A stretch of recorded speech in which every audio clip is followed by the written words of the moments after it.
Hello, everybody, and welcome back to another episode of the TreeTopChat. This is episode 28, and as you probably noticed if you're watching this, we're doing this on a different time, different day this time.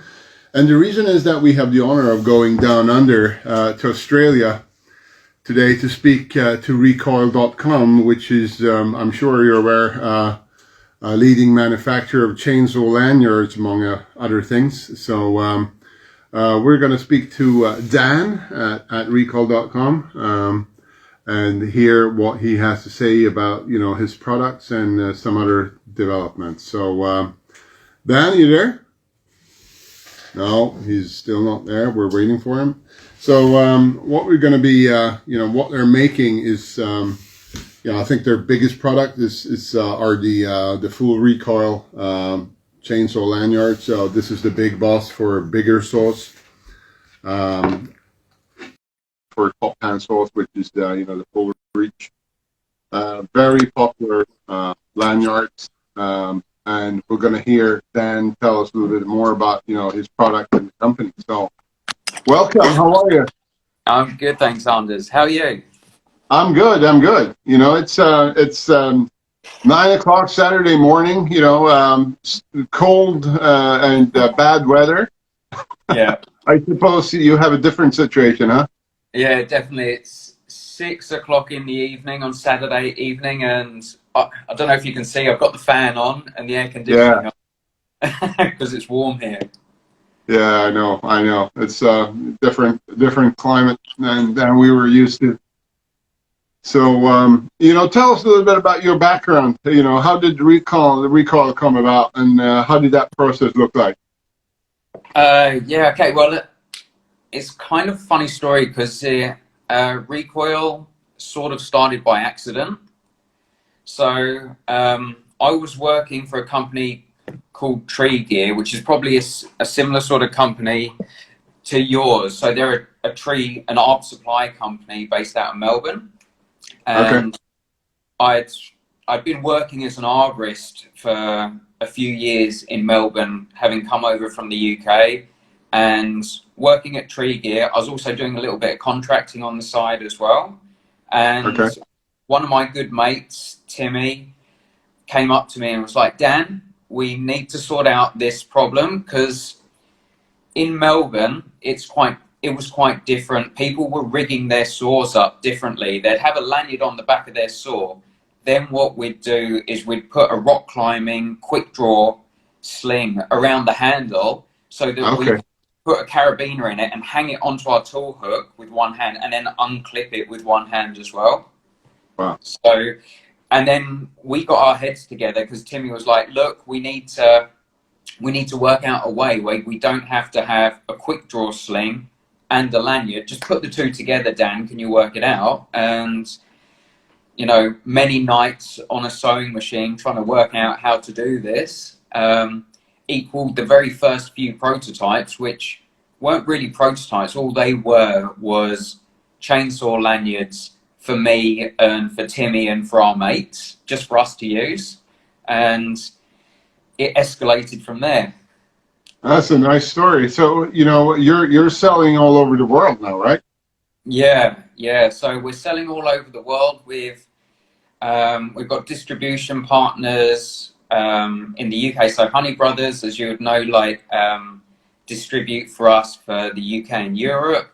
And Cheryl in the US, distribute for there. And we've recently taken on Universal Field Supplies to look after Canada. And yeah, it's really flattering. But yeah, we're in stores all over the world now and on climbers' harnesses even further afield. Yeah, exactly. I was just before you came on, I was just showing some of the the pros that we stock, and they're very popular. People like them a lot. So do you have a chance now, because you're an arborist yourself? Are you still working part time as an arborist, or is it full time running the company? Full time Reecoil. So yeah, I've gone from being a full time arborist to to a corporate man. Yeah, sort of corporate.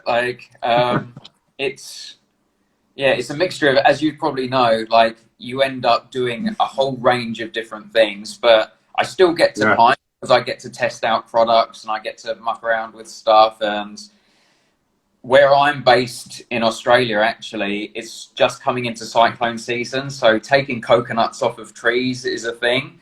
And I've Okay. helped out family friends as well by reducing trees because of cyclone season. You don't want them going over.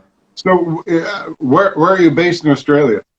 So personally, I'm based up in a place called Townsville, which is northeast of the country. But our warehousing for Recoil is based down in Melbourne. So I Okay. was living in Melbourne for many years and have in maybe 18 months ago moved up here. So you're in what is it called, the Northern District or It's called, I'm in North Queensland. So North Queensland is the Queensland? Okay. state that I'm in, and like it's kind of divided. So above Ayers Rock and all that, right? Yeah. As like latitude wise, yes, it's further north than Ayers Rock. Yeah. Okay. Well, I need to check it out on my map. The globe I have in my living room. It's So basically the start of the Great Barrier Reef. So okay. So the Great okay, Barrier Reef starts. but further to the west, right? No, I'm on the coast, so the beach is Okay. So, yeah. but that is more Cairns and Yeah, Cairns is a maybe it's actually a 5-hour drive north from us. Okay. Yeah. Well, I'm sorry for you to have to give us a geography lesson here, but Don't worry let's about that. continue. That's fine. So you often use the term industrial athlete. So tell us a little bit about what that entails and what it means. I was looking through your questions when you guys flicked them over to us earlier, and like we could actually go really in depth onto like all of these questions if we want to. I'll try to keep it short and sweet, but I suppose coming from the industry, like I've been an arborist for years, and before that, when I left school, I actually qualified as a technician with BMW, and then have been an arborist for many years, and then now I'm off of the tools. And like with that range of experience, looking at the arb industry with the value of hindsight,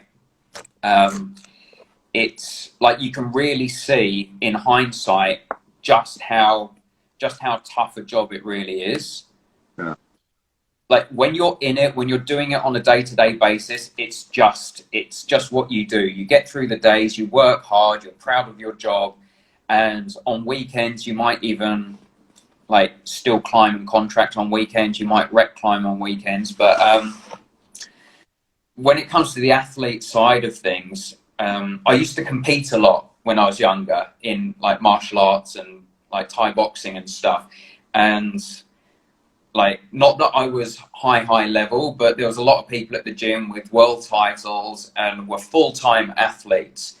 And when you look at those guys and girls which are competing at that level, they're athletes full-time, and what it takes to be an athlete at that level, like it looks so similar to what an arborist does on a day-to-day basis.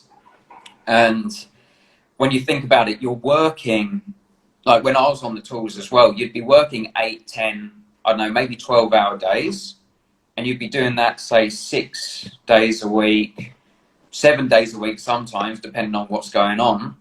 But like even outside of your like work life and your downtime, you're always thinking about it, and it's those exact same traits that you have when you're like a full-time athlete as well. So the similarities there for me are, it's unmistakable, especially the level of physical endurance and fitness you have to have, and also the mental game as well. The mental game of being an arborist is a big part of it as well. So I suppose, since you've been, competing for many years and being an arborist yourself, I suppose that's part of the job that you're missing, being now a corporate guy, huh? Yeah, you like as much as I probably wouldn't like to admit it, the adrenaline side of being in the ARB industry is it's a big draw card. Like for me anyway, when I was on the tools, climbing big trees, doing big rigging, using cool gear, that was my style of tree work. Yeah, You know? I can see that on your smile. You're missing that. Yeah, it's cool, and I think that's why I'm such a gear junkie. Like that's why I've got all of this going on, is because I love the gear, I love the big trees. Yeah. It's just I do miss it. I see that. Originally from the UK. How's been working in Australia and working in an Australian corporation shaped you? You think? Man, that's a big question. Like, I think for everyone, there's a lot of, at least UK and European climbers which do come over to Australia and like take on the experience of tree work here, because there's a lot of similarities, but there's a hell of a lot of like differences as well. So how did it shape me? I mean, I suppose the first weekend I was in Australia, I was 26 years old, and the Victorian climbing comp, so down in Melbourne, the Victorian climbing comp was on that first weekend. Okay. And I went along to it just spectating. And Victoria is kind of a hub for climbing. There's a lot of very good companies in that state, and the level of climber that was there at that competition, and it was just a state competition, like was insane. I'd not seen climbers like that before. I think Kia Martin, who's won the women's world title a number of years, she was in the Masters, and like I've got this very, very vivid recollection of her. I can't remember what trees they were climbing. Maybe they were Angophoras or something like that. So tall trees with a good spread on them. And the top anchor point, it was the Masters comp, so she'd stepped in there. And everyone could see the union that you'd want to put your line over. Yeah. And she just got her throw line out, casual as anything, just popped open the foul timer and went, and it just looked so effortless, like threading a needle. It just sailed perfectly through the union. And normally it would take me, if I'm honest, half an hour of swearing and not getting the right union to have made that shot. And she just made it look so effortless, and then was moving around the tree so effortlessly. And that's one of the big things I think coming to Australia changed, is the skill set that I think I had to adopt. Like coming from climbing UK trees and then coming over here and then trying to climb like the big eucalyptus here, like the skill set is massively different. And even the opportunities, I feel like I've had so many opportunities here because of the arborist industry that I just wouldn't have had. So one of the companies I worked for was the Tree Works, and it was on my list to work for that company. Okay. And it's owned by a guy called Tom Greenwood. I think he sits on the board of the ISA, at least for, I think, the competitions and stuff. And he's really well known in the industry, at least in Australia, and the wider community as well. But I was working for him, and just as the annual trip that he used to take the employees on, he took us down to Tasmania, which has got some of the world's biggest trees in it. And Tom and Brett Misford are known for being the people which first measured Centurion, which is the 100-meter tall Eucalyptus regnans down there. Wow. So he took us down there. We couldn't climb Centurion, but he took us up another tree as well. And I think from memory, it was like either 89 or 91 meters tall. And having the opportunity to climb trees like that, I just wouldn't have had that in the UK. So yeah, So it's insane. that's nice. So where in the UK were you based when you before you moved over to Australia? So I was based. So I worked for a company. I did all my training at a company in Essex, in Nasing, Okay. Essex. Yeah, and they were great. Just a small company, but like really good level of training there, which was awesome. Yeah. And yeah, I was based around the south of England mainly, and I lived in Bristol for a little while, but was mainly working, around the Okay. southeast of England. Okay. So very nice. Very nice background. I suppose you have no plans of moving back. I don't. I'm a permanent resident here now. It took like 9 years to get that, but finally there. And my other half, she's an Aussie citizen, so I've done what Uh, a lot of UK guys do: come over here and Yeah. end up with an Aussie girl, and then put down roots here. Nice. So were you down in Kapunda last year about this time? It was actually in October. So you were down there? Yeah. Man, Red Bull. I'm really biased about this, but I feel like as the place where the Red Bull branched out comp started, like with my biased view, I feel like it couldn't have started anywhere else. I'm sure there's a lot of fantastic places to climb, like to be an arborist and do tree climbing around the world. But for me, the fact that like it started in the big red gums here, like Yeah. that is the archetypical like arborist climbing comp in my mind. Like Right. Yeah, I saw some pictures. It was very very impressive sight. I yeah, watched some of the videos, and we actually sponsored somebody that went down there to the trip, so to participate in the competition from Victoria. Teufelberger. Yeah, Awesome. Yeah, I met her there. It was awesome meeting. Like, it's awesome meeting all the people which you connect yeah, with on Instagram and other social medias at comps like that. yeah. It was actually a whole bunch of Swedes that went down there. I think I know at least 6 or 7 people that were down there. I think, So it was a big thing.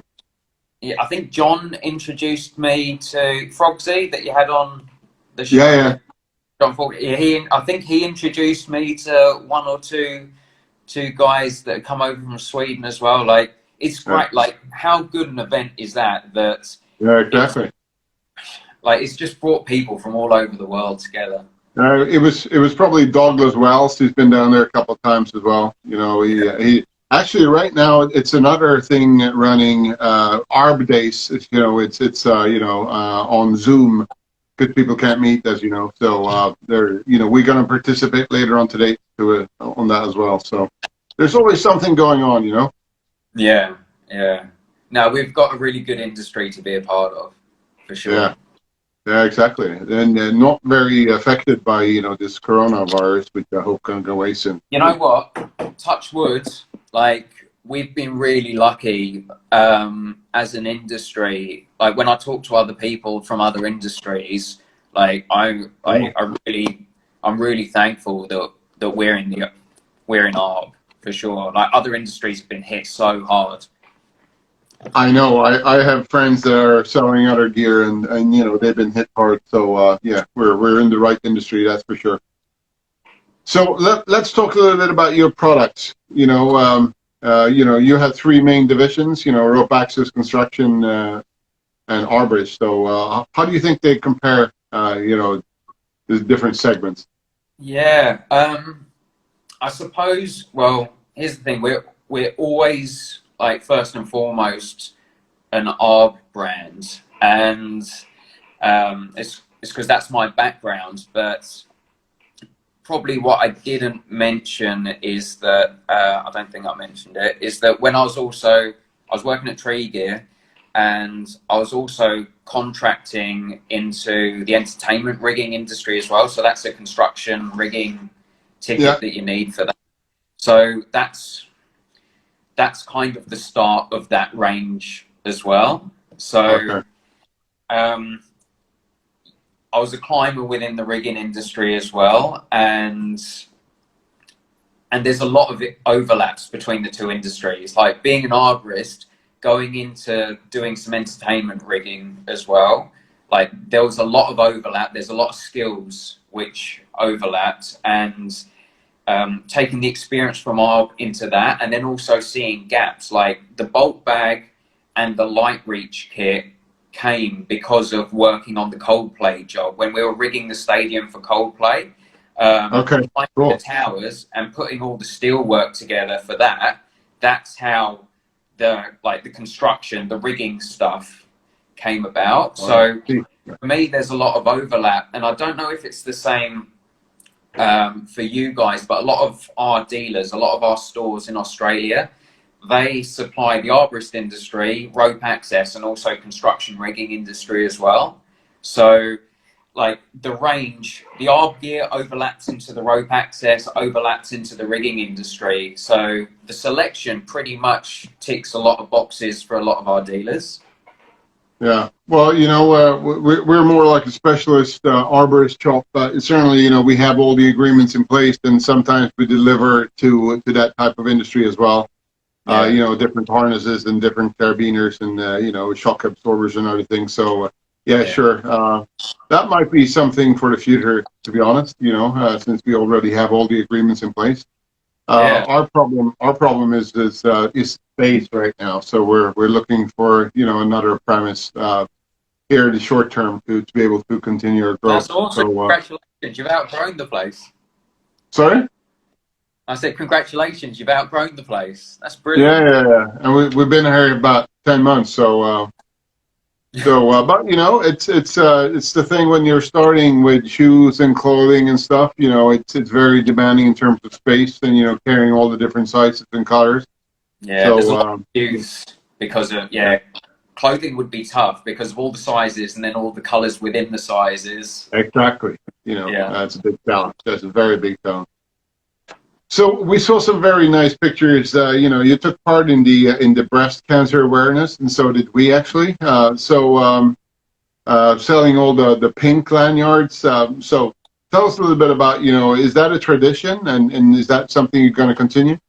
Yeah, so that was actually the first year that we've ever done it, and it actually happened because our distributor Honey Brothers in the UK, they actually got in contact with us and said, hey, can you do something for Breast Cancer Awareness Month? And cancer has hit my family like recently, like in relatively recent past, and so like I know how much it really affects obviously the individual, but it affects the whole family unit and the friendship network around that one person. So like it's a no-brainer for me. To be fair, I was a bit nervous about it because I didn't think we were big enough to be able to do it justice. But as it turned out, I'm really grateful to our UK distributor for saying, can you do it? Because we bit the bullet, gave it a go, and we were cutting it really fine with the production. Like getting the production done in such a short space of time. We only just managed to pull it off. And I'm really glad we did because we managed to raise like a nice amount of money for the Breast Cancer Awareness Foundation over here, and I think through Honey Brothers as well, they did with the UK, and yeah, it was a massive success. And to be fair, because I had them in order, but I didn't get any, so they were sold out instantly. It was I can't believe how quickly they all went, but like next year we'll make sure that like everybody gets them. We're going to have to do a much bigger production because it was a limited edition run. We were like, okay, we don't know how many to do. You don't know. No, I know. I know it's hard to predict, but a lot of the it differs, in terms of, all the products that are coming out from different manufacturers on October, Yeah. in the, breast cancer awareness. So some of them sell straight away, and some of them you keep for a couple months. But it's hard to predict. But these were really popular. So Yeah. I think the production run you made was sold out instantly. So. Yeah. But looking forward to next year to have more of those in stock. That Awesome. would be nice. So what we're doing right now is we carry the Big Boss and the full Recoil. So very popular products. Tell us a little bit about your whole range, and what you have and what might be upcoming. Ah.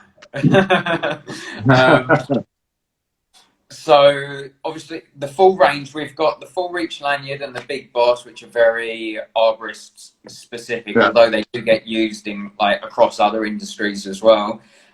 We've got the light reach range, and those have been flying off the shelves. They've been really good, and they're just a lighter weight lanyard. They've been snapped up a lot by the rope access and rigging industry, but like a few arborists have been using them for their competition saws as well. Okay. Just because of not getting DQ'd in a competition because of dropping your silky. Like I've done that Yeah. in the past before. Got DQ'd halfway through a work climb. So Okay. yeah, those have been great. And the bolt bags have been going great guns recently as well. Which I'm stoked with. But ultimately we've got more ARB gear in different stages of R&D. So there's some gear which is out with some great climbers around the world getting tested, and we've gone through version 1s and we're in version 2s, and Okay. I can't say too much about that stuff. And there's more stuff besides those ones as well at other stages of R&D, but I'm pretty specific about not rushing the process. Like, I really want to get these designs locked in, get them working really well, get them ticking all the boxes that we want them to tick for functionality and ergonomics and all of that list. Yeah, of course. Yeah. So So we're talking 2021, I suppose, or yeah, we're talking 2021 for some of it, yeah. and yeah, Now I see that. Now I see that smile again. I love new gear. I'd be your perfect customer when I was a climber, because I'd be in there buying all of the new stuff, trying out new Yeah. techniques, mucking around with the latest gear. Good. That's me. That's cool. Good. Yeah. I won't push any further in that, but we're looking forward to see some more products, and going to be very exciting to see what you have in the pipeline. Yeah, I'm looking forward to getting it out there as well. Yeah. You're pulling from both directions. One side of you is so desperate to get it out and get people using it and having fun using it and enjoying working with the gear. And then the other side of you is being ultra pedantic, trying to tick every little box, make everything perfect. Yeah. But Exactly. Yeah, that's really we're talking about those already, but we talk about the production development process. How does it look? You're always into already started talk about the different stages you're in, and you're testing with different arborists around the world, and you don't want to rush things. But is there a set fixed process that you have on paper that you follow, or how does that work? Sort of. It depends on the product, but yeah. So usually, what happens is in-house prototypes are produced, basically a concept model to make sure that the theory that I have, the people which we're collaborating with have, that the concept and the theory works. Because you can have Yeah. a great idea, but then when you put it into practice, for some reason, it doesn't work the way you think it works, or it brings up other issues that it doesn't work smoothly with other pieces of equipment. So getting that first concept model right is the first part of the process. And then like refining that concept to being something that ticks essentially all the rest of the list that you want it to achieve. And then taking that those first few prototypes and running it out with all of the testers. So all of the testers will try the gear, and we use Qualtrics forms. So you have forms and you've got like a criteria that you want it to meet, and you want it to be unbiased as well. So you send out these forms to all of your climbers, and then they go, this was great, this wasn't great. If I could do one thing better, like if I could tweak one thing about it, I would tweak this. If I could like keep one thing about it, I would retain this bit. And then you go on to a version 2 and refine it down. And the funny thing is like you can keep refining and keep refining, like infinitely potentially. Yeah, exactly. So it's also reining that in. And then we go from that into factory production prototypes. So you then need to create a tech pack. So that's, you might know it as a spec sheet, which is essentially the blueprints of the product and also the process to bring the product to life through the manufacturing process. And then that goes off to the factory, and then the factory comes back with their prototypes, and you need to get those dialed in, because making 1 or 10 or 100 of something is very different to making thousands of something. Yeah, so that's a very top level view of how prototyping, or how we prototype. I'm sure there's a lot which we can learn from the bigger companies on all of this, but yeah. If anything, well, you know, it sounds, you know, I've seen a lot of production, and you know, it looks like you have a very, you know, set process there, you know, and essentially that's really how it works in manufacturing. Well, also like being comfortable with getting it to the 11th hour and then going, this still isn't going to work because of whatever it is, and then being happy to put that 99% developed product back on the shelf and go, once we tick XYZ boxes, then we can bring it to market. But that prototype is nearly done, but it's not coming to market quite yet. No, exactly. And I think, you know, the big challenge is really to decide when to stop to take on, you know, additional, you know, feedbacks and, you know, changes to the product, you know, because, you know, eventually somebody else is on the market and, you know, releasing something that's quite similar. So, you know, you need to have a, you know, a very, very defined process in order when to stop and start production. So, you know, how has it been to see, you know, Reecoil, you know, expand into, you know, the company it is today? You know, your products are in, you know, in stores in very cold countries in the north, you know, all over Asia and in the US and Canada and so forth. So you must be very happy with what you have achieved.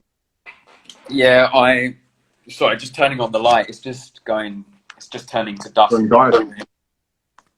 Yeah, it's funny. Like often I don't think about it. You just get caught up in the work. You just get caught up in the day-to-day stuff often, and you forget to take that step back and look at where you've gotten to. And like essentially from a tool lanyard, a chainsaw lanyard that was just to look after a few climbers in Melbourne back in 2015, like coming from the prototypes that we were just using because we liked them better than we had before, coming from that all the way to where we are now, it's really flattering. Because that's the funny thing, especially with social media nowadays, is I can literally be scrolling through the feed and people haven't tagged us, but you just see in their photo that they're using some Reecoil gear, and it's like, it's really flattering. Like it's the best thing ever. And often in the day-to-day work, you forget to take that step back and see how far it's really come from back in the day. I think, it's quite common, some of the best products are really, comes to market because of what you just described.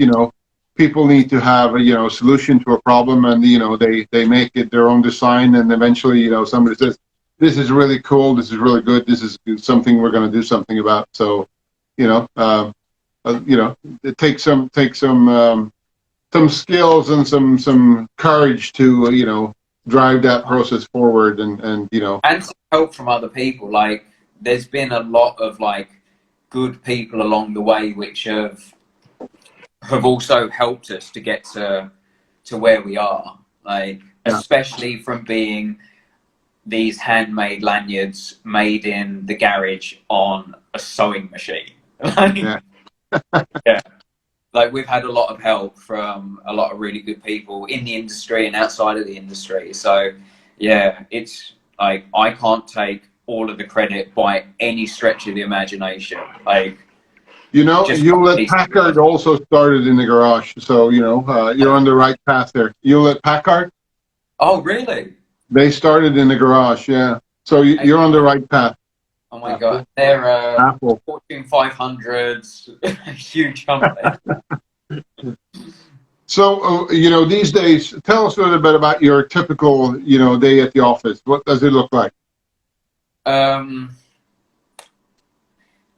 not sure there's a typical day because it kind of changes throughout the year, but at the minute there's been a lot of R&D work, which has been fantastic, and because we're getting to the end of the year, like, I've been running spreadsheets and crunching numbers and putting together the end of year reports for our distributors. So, like, putting together the documents that will go out to them as like a review of the year. And so sitting there crunching numbers, like, that's not glamorous at all. But then getting to play with like prototypes and stuff is the fun side of it. So it all kind of balances out. But typically there's a lot of dealer interaction. So I'm in contact with our dealers around Australia and New Zealand and stuff like that.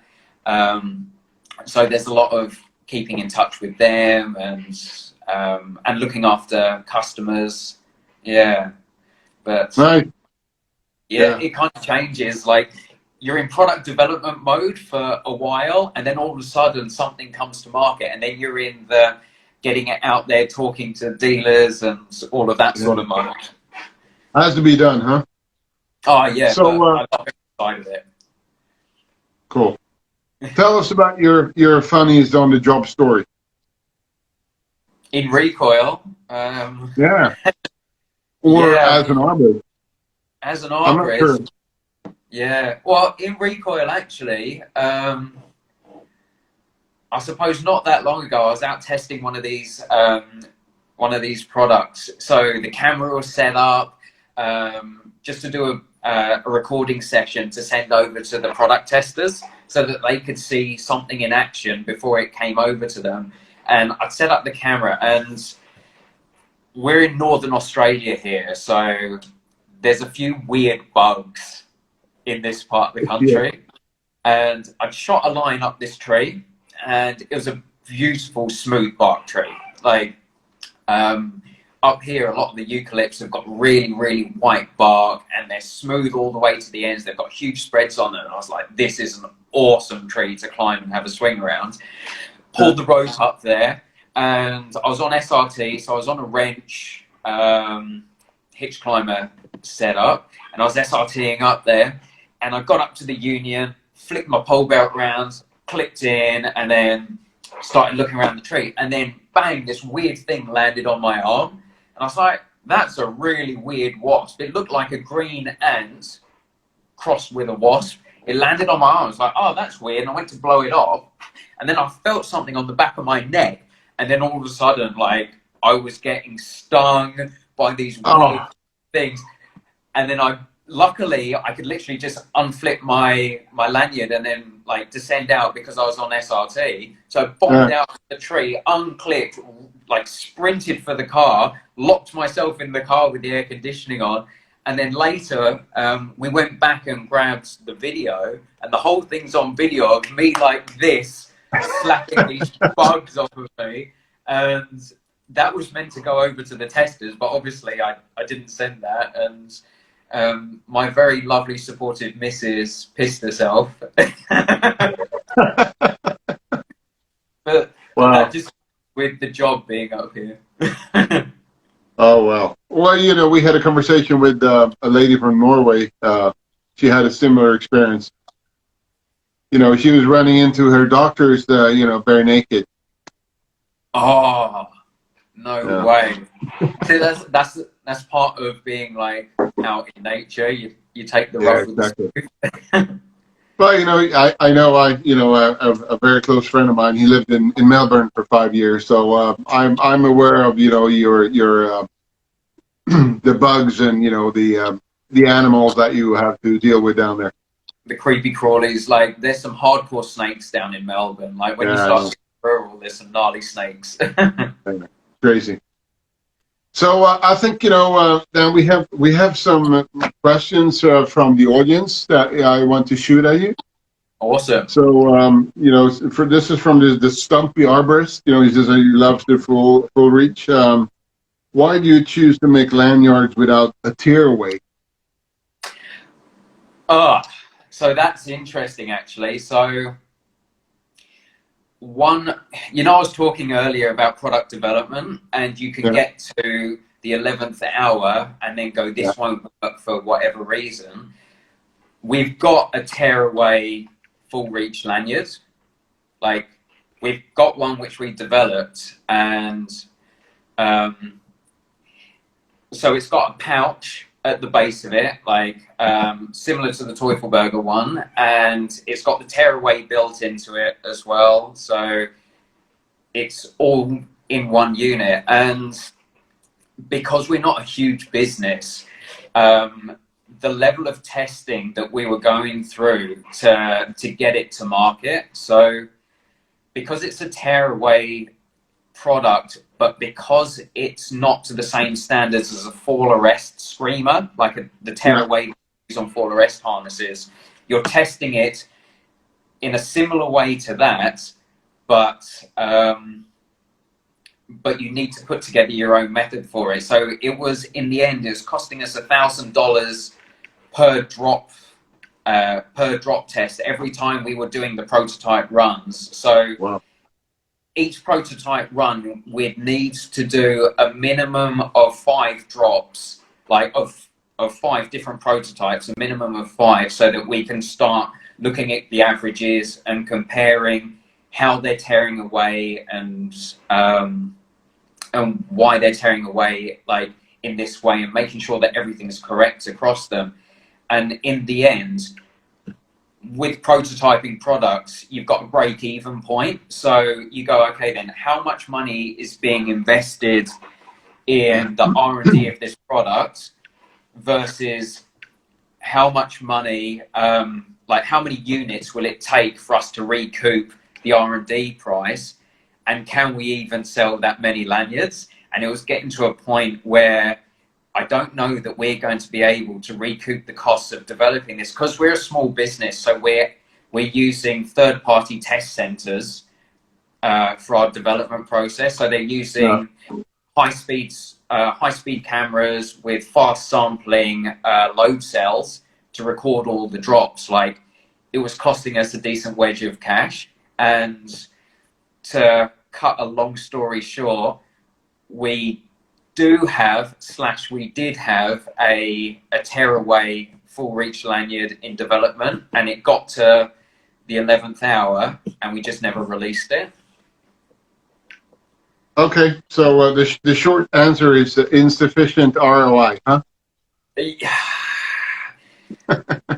That's well, you know, something might happen in the future.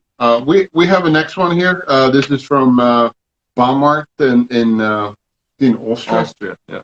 So why do the lanyards have no rings, or why don't your lanyards have any rings on them? Oh, mainly because, so if you girth hitch the full reach lanyard onto the back of a chainsaw, onto the back of a 200 or 201, or if you're using a Husky, whichever, that's fine. The ring will pass through that size girth hitch like comfortably. But when you go to girth hitch, it's around the handle. So when it's got the top handle attachments, if you try and fit, because you've got the diameter of the handle plus a ring to fit into that length girth hitch, to keep that girth hitch and the attachment point on that girth hitch really tight so that it's not like a sloppy attachment point, we couldn't put a ring in there as well. Okay. Yeah, so that was kind of like the compromise within the design. Okay. Okay. Cool. So, do we have any other questions from the audience, or do you have any questions for us?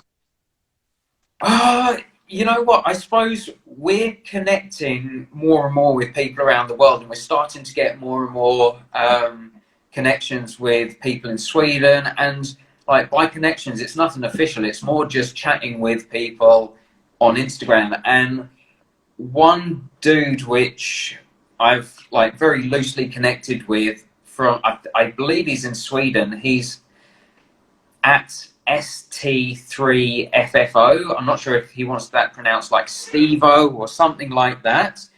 I believe he's an arborist in your part of the world. Okay. I was wondering if you knew him, if he's a customer of yours, and if there's any other people that we need to be following from Sweden that, you know, would be great to connect with. Yeah, sure. You know, we can have this conversation offline after this, so you know, we can hook up and you know, talk about that. Yeah, that'd be awesome. Yeah, absolutely. So, you know, I think it's time to call it a day. You know, Dan's been very nice talking to you. You know, Saturday night, I suppose you going out to dinner or cook your dinner soon. So, yeah, it's about dinner time. It's just coming up to 7. okay. So, yeah, I just want to say thank you, everybody, for watching this episode. It's been very nice to have you on. If you missed this, you know, you can see it on our IGTV or on our YouTube channel. So, very nice to have you on to hear about, you know, your endeavors and your products and, you know, the developing process and all that. So, we're really looking forward to see more products from your company in 2021. And hope you know, development is going good. You know, the process. So have a very nice Saturday, very nice Saturday night in Australia, and up here day had just started. So take care. Talk to you next week, everybody. Thanks, Bye. Dan. It's been a pleasure. Thank you. Take care.